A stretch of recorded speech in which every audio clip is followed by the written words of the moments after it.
بما اننا بنودع الشتاء، تعالوا نعمل اكله شتويه مع بعض. هنعمل ايه؟ هنعمل شوربه عدس، بس هعملها بطريقه مختلفه شويه. الطريقه دي انا جربتها عند حد وعجبتني جدا. هعملها معاكم وانتوا كمان جربوها وقولوا لي ايه رايكم. الطريقه دي هتعجب الناس اللي هي وهي بتشرب شوربه بتحب يكون فيها قطع بقى وتفاصيل. لا بجد حلوه، جربوها هتعجبكم عن الطريقة العادية اللي احنا واخدين عليها. الطريقة العادية بتبقى جميلة جدا جدا اكيد، بس الطريقة دي هتعجب الناس اللي انا بقول لكم عليهم، اللي هم بيحبوا ايه، يكون في الشوربة في التفاصيل كده. هنبدأ بقى نقول بسم الله ونقول على المقادير. معانا نص كيلو من العدس، عليهم راس توم صغيرة مقشراها ومقطعاها، وبصلاية كبيرة مقشراها ومخرطاها زي ما انتم شايفين، وطماطمايه برضو مقشراها وشايله منها البذر ومقطعاها، وجزرتين كبار مقشراهم ومقطعاها زي ما انتم شايفين. اول حاجه هعملها هقول بسم الله وهغسل عدس. بسم الله. هبدا بقى اغسل عدس كده. انا كنت غسلت العدس اهو زي ما انتم شايفين. يفضل ان انتوا بعد ما تغسلوا عدس تسيبوه منقوع شويه، هيكون احسن كتير، مش هياخد معاكم سوا وهيكون جميل جدا. هنا بقى هنزل بالخضار اللي معايا. نزلت بالجزر والطماطم والثوم، وهنزل بالبصل وبمعلقه ملح ومعلقه كمون اهو زي ما انتم شايفين.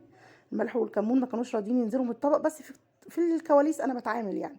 وفي الاخر خالص هنزل بالميه وهولع عليه وهسيبه بقى على نار هاديه يستوي براحته او زي ما انتم شايفين.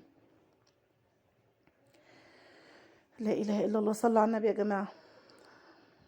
هنا بقى غطيت العدس وسيبته بقى يستوي مع نفسه اهو. هنا بقى العدس كان استوى معايا، شايفين المنظر عامل ازاي.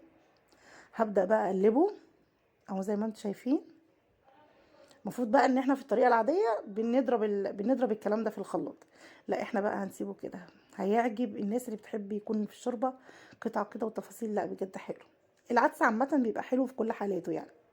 بعد بقى ما يستوي هنزل بقى ايه بمعلقتين كبار من السمنه، وهديها بقى ايه، اديله بقى تقلبتين كده، وبعدين هغطي عليه الحله تاني وهسيبه بقى ايه ياخد غلوه بعد ما حطيت له السمنه. صلوا على النبي يا جماعه، صلوا على النبي عليه افضل الصلاه والسلام. اهو بس كده خلاص، شوربه العدس جهزت معانا. جربوا الطريقه دي وقولوا لي ايه رايكم. خلص الفيديو على كده يا جماعه. يا ريت تقولوا لي رايكم في الكومنتات من فضلكم من فضلكم. محتاجه دعم وتشجيع، ويا ريت تشاهدوا الفيديوهات بتاعتي للاخر لو سمحتم. ومهم جدا ان انتوا تقولوا لي رايكم في الكومنتات. واي حد عايز اي حاجه اي وصفه يكتب لي، وانا ان شاء الله باذن الله هعملها. بس قولوا لي بقى ايه رايكم. هستنى رايكم. يلا مع السلامه.